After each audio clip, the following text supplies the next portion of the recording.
ladies and gentlemen. It's me. It's Mary. Welcome to UFO Snap. I'm Jake. I'm Lindsay. Yeah, you are. You are 100% Lindsay right now. Oh, yeah. We are maximum Lindsay. Maximum Lindsay. That should be if you ever change your screen names, it should just be maximum Lindsay. That should be a YouTube show. It should be. That's my new series on my YouTube That's your channel. gonna be a new series. Maximum Lindsay. In your face with Maximum Lindsay. 100% Lindsay, 100% of the time. Maximum Lindsay. I like that. Let's go with that. Oh, welcome to the episode UFO Snap. Today we're talking about a good one, ladies and gentlemen. This is a really good one. This is what I'm excited for this one because you told me the name of it and I've never heard of it, so I have no idea where this episode is going. Yeah, so I'm strapped in and ready. It's a good one. It goes back a little bit, and it well, you know. So let's get into it. According to official reports, on December 26th, around 3 a.m., 2 U.S. Air Force security patrolmen saw unusual lights descending into Rendlesham Forest. Thinking they just saw an airplane crash, they requested permission to investigate. So they were actually joined out there by another patrolman and a local police officer. Okay. As they approached the forest, they noticed that animals on a nearby farm were agitated. The animals were? Yeah, animals were freaking out, caught their attention. They also heard strange noises and saw flashes of light throughout the trees. Now, they split up and they followed different paths towards the source of light. Make sure they caught everything. Mm-hmm. One of them, John Burroughs, encountered a bright object that he described as a large eye with red and blue-green centers. He said it moved throughout the trees and seemed to avoid his flashlight beam. He felt a static electricity in the air, he said, and lost his radio contact with his colleagues. Like the radio just stopped working. And this is another one. Jim Penningston reached a small clearing where he saw a triangular-shaped craft about 3 meters high, 3 meters wide. He said it was metallic, smooth, and black, with strange symbols on the side. He touched it. He said it felt warm. He also took photographs and made sketches of it, allegedly. He later claimed that his experience missing time. He thought he only spent about 10 minutes near the craft, but later found out it was about 45 minutes. He said that he received telepathic messages from the craft that gave him binary code containing coordinates to ancient sites around the world. That's a new one. Yeah, so we'll just put a pause here and recap where we're at. So what we have here is you got 2 military guys. One's going one way, seeing some crazy shit. Yeah. A blue-green fucking eye football looking thing zipping through trees. And then on the other side, you got this other guy who walks up into a fucking spacecraft. Yeah. That's black triangle and has hieroglyphics all over it. And that guy thinks, you know what I'll do? I'll touch it. Why would you touch it? I don't, Don't touch things. If it's not yours, don't touch it. Yeah, and when he touches it,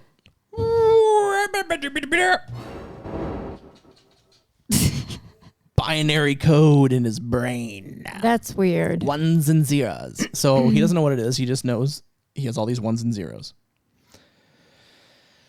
And then later on, he got it decoded. And it turns out to be coordinates to ancient sites around the world. Interesting. He just happened to, back in 1980, got binary code in his brain. Did he know binary code before this incident? No, he just said he saw the ones and zeros, and that was it. Yeah.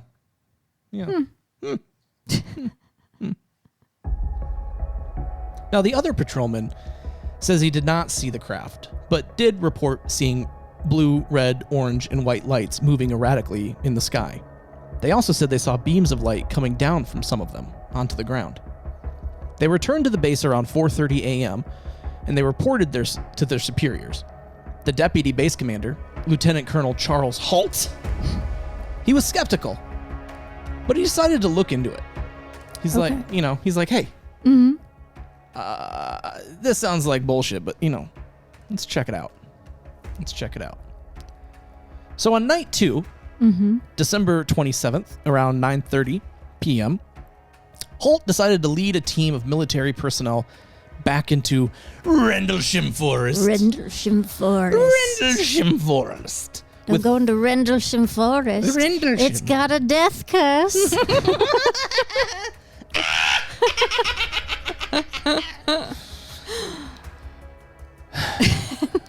So he went to Rendlesham Forest with night vision equipment, radiation detectors, and tape recorders. Oh. He wanted to debunk the previous night's claims, but he soon found out himself witnessing more unexplained phenomena. And he recorded his observation on an audio cassette that has been now known as the Holt tape. On it, you can hear him describing various lights and objects in the sky and on the ground. Red light moving horizontally across the sky, a yellow light hovering above the horizon, blue-green objects breaking into 5 white objects, a bright white light shining down onto the ground, a red-orange object dripping molten metal, Jesus. a flashlight moving rapidly through trees, and a 3-star-like object forming a triangle in the sky. That is quite the list. It's quite the list. He also reported high levels of radiation near the landing site where Pennington had said he'd seen the craft.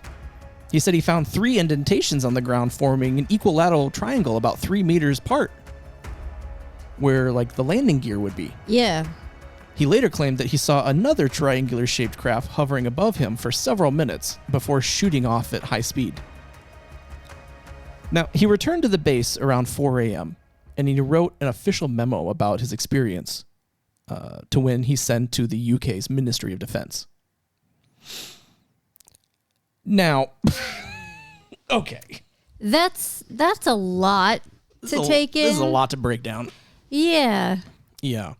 So he wrote a memo, right? So, and this is a real deal guy, Lieutenant Colonel, this is the guy. And his memo said, early in the morning of December 20th, 1980, approximately, 3 a.m., 2 United States Air Force security police patrolmen saw unusual lights outside the back gate of the base that they were on, thinking the aircraft might have been a crashed aircraft or been forced down. They called for permission to go out to the gate and investigate. The on-duty flight chief responded and allowed these patrolmen to proceed on foot. So he goes through and he breaks down the whole thing, and I'll post a link to the actual memo in the show notes so you can read it. Even in here, and the next day, 3 depressions 1.5 inches deep and 7 inches in diameter wide were found where the object had been sighted on the ground. Mm-hmm. It's kind of nutso, right? Yeah, because you have multiple players in this story. Yeah. And it gets a little even crazier, right? So, even crazier? Kinda. Well, so the Holt tape that I talked about, right, is something that's actually pretty readily available. Okay. And I'm going to post a link to the whole 18-minute. It's 18 minutes, right? But in the meantime, let's listen to a snippet. Yeah. Something variable here. Tree right over. We just spoke to the first night bird we've seen. We're about 150 or 200 yards from the site. Everything else is just deathly calm. There's no doubt about it. There's some type of strange flashing red light ahead. Yeah, it's yellow. I saw a yellow tinge in it too. Weird. It appears to be maybe moving a little bit this way. It's brighter than it has been. Yellow. It's coming this way. It is definitely coming this way. Pieces of it are shooting off. There is no doubt about it. This is weird. To the left. Yeah, definitely moving to the left. Two lights. One light to the front, okay. One light to the left. Keep the flashlights off. There's something very, very strange. Get the headset on. See if it gets any stronger. Okay. Give us a rundown. Notation that this is on a beta reading, too. It's on a beta reading? Beta still has been removed. Okay. Pieces are falling off it again. But it just moved to the right. Yeah. Right to the right. Strange. This is in 1980, and these are United States Air Force personnel. Mm-hmm. And he went out there bringing this thing with the sole purpose of debunking this. Yeah. He's a skeptic, and he was like, this isn't real. Yeah. And so this isn't real, and I'm gonna prove it's not. So Yeah. we're gonna record the whole thing. We're gonna take measurements. We're gonna do the whole thing. You Yeah. know, and it's kind of batty. You want to hear another clip? Yeah, I want to hear a little bit more. Like, Okay. 0315, now we've got an object about 10 degrees directly south, 10 degrees off the horizon. And the ones to the north are moving, one's moving away from us.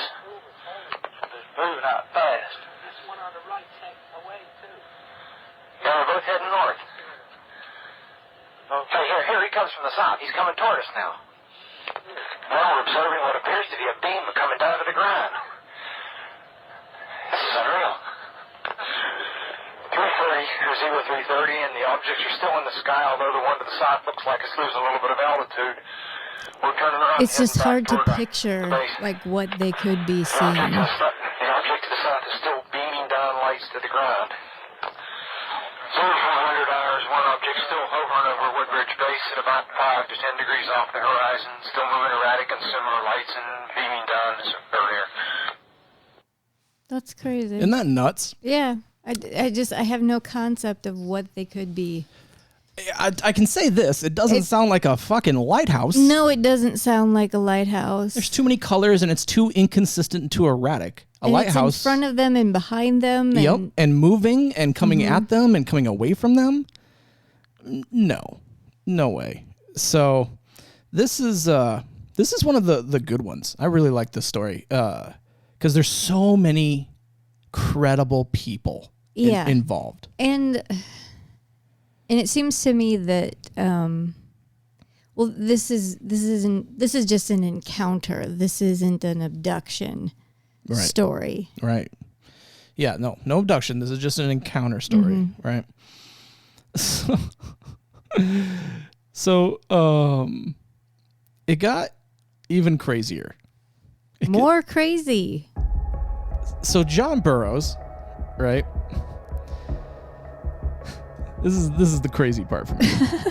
This is the crazy part, ladies and gentlemen. This is the nutso part, right? According to John Burroughs, right, who it says he was exposed to massive amounts of radiation. Okay. And they said that. They talked about that, and they brought out radiation detector. Yeah. And if you listen to the full 18 minutes, like, you can hear them talking about and see the readings or talk about the readings and stuff. And yeah, there was some fucking radiation, right? And so John Burroughs, though, developed like a heart condition that he claimed was from the radiation from a UFO. Okay. So fast forward, in 2012, Burroughs made a claim with the Arizona Veteran Affairs Office, right? Mm-hmm. And he put in a claim for VA benefits for his heart condition because of the incident.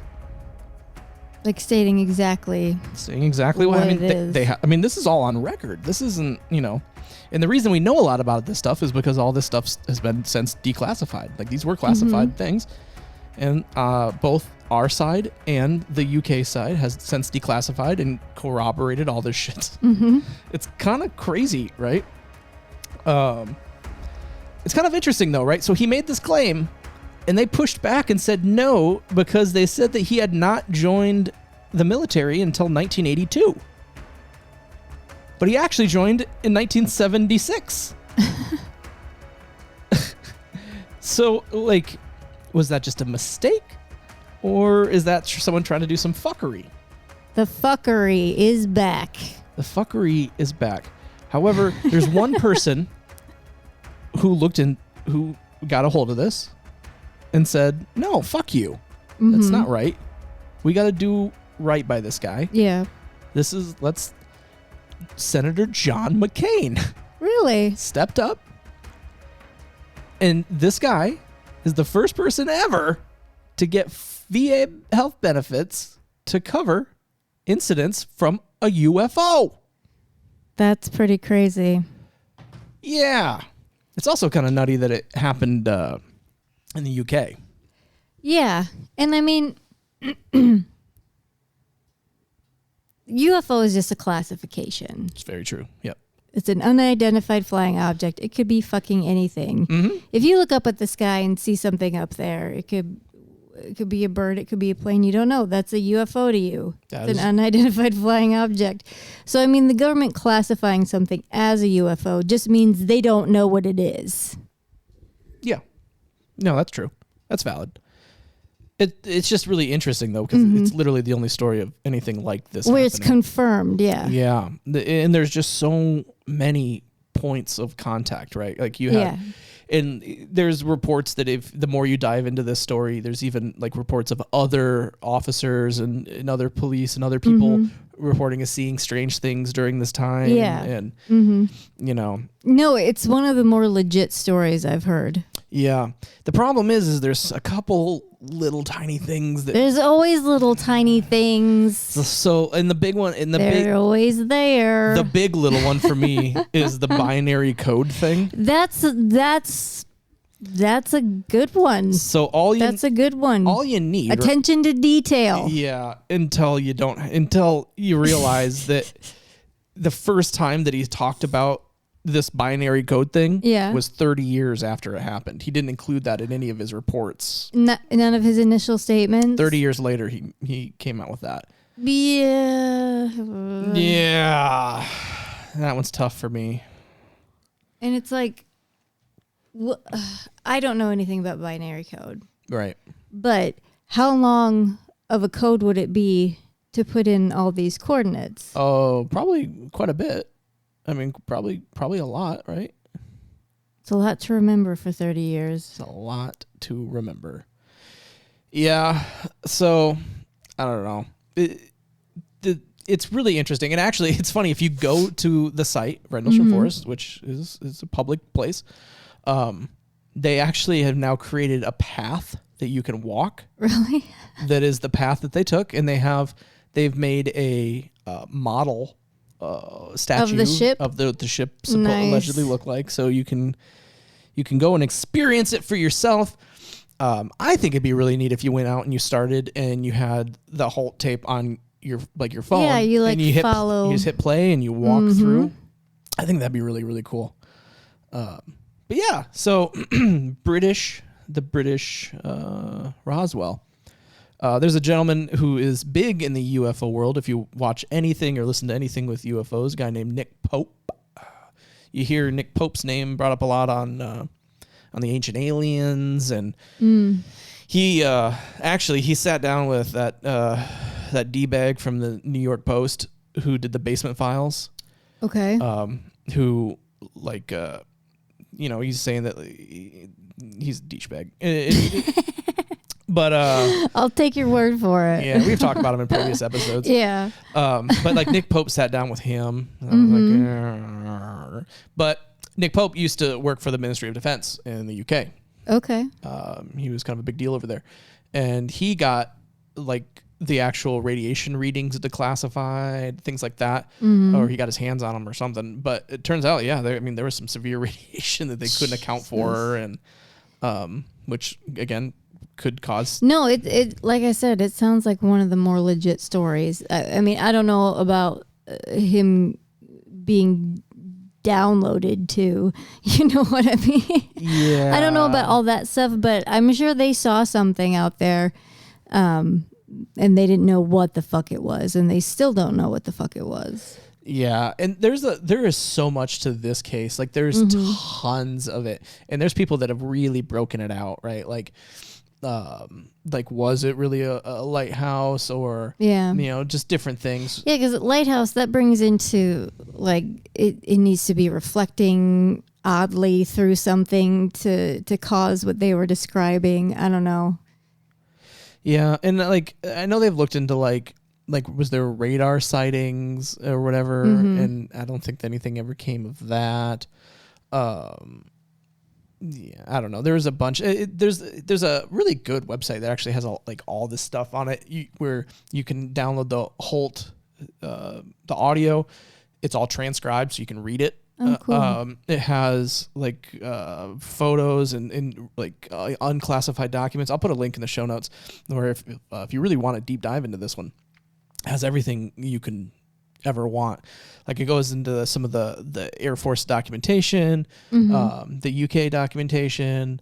It'll show you on maps like the routes they took through the forest. You can actually like see it's a ton. It's a ton. This is a big one that a lot of people don't know about. Yeah. No, I hadn't heard of this. No, unless you're like in it to win it into this world. Like most people don't know too much about the Rendlesham Forest. I don't know why I do that. It makes me think of Ernest Scared Stupid. Oh yeah, that legitimately scared me when I was a kid. That's a good one.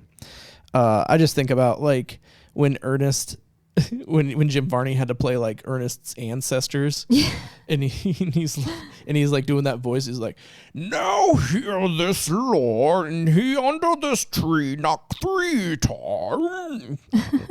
They're in a creepy forest, I guess. Yeah, that dude's a classically trained Shakespearean actor. He was amazing. R.I.P. Jim Varney. Right? God bless him. Didn't he? What else did he do? He did Beverly Hillbillies. Beverly Hillbillies. That's a great movie. Yeah. It's so much fun. I really liked those 90s, like kind of older television show spoof movies. Like the Brady Bunch movie is fucking hilarious. The second one's even better. With George Glass. I haven't seen that one since it first came out. Oh man, we're Jan finally meets George Glass. George Glass. I like that Funko created a George Glass Funko, and it's clear. It's just clear. Oh, but Rendlesham Forest. Yeah, this is a pretty good one. I like this one again because it involves so many credible people. Yeah, it's one thing to get 1 or 2 people in on a hoax, but it's pretty hard to get an entire like Air Force. Yeah, and you have. From 2 countries. Instrument readings, etc. You have instrument readings. You have impressions. They took impressions. They have multiple sightings by multiple people. I mean, you can hear it as they're recording it. Yeah, and then you have you can see like they I guess they sketched out what the symbols kind of look like as best he could, and that'll be on the site that I'll link to. But yeah. It's a really good one. Rendlesham Forest. Yeah, no, that one was good. I enjoyed that one. Yeah, you never heard of that one. Never heard of it. That's exciting. That's what I like. I know it. That's what I like. Let me know. Let me know out there if you liked Rendlesham Forest. Hit me up on the socials, UFO Snap, on the Facebooks and the Twitters and the Instagrams and whatnot, and let me know what you think. Is it real or is it not? That's the question. That is the question. That's the question. The answer.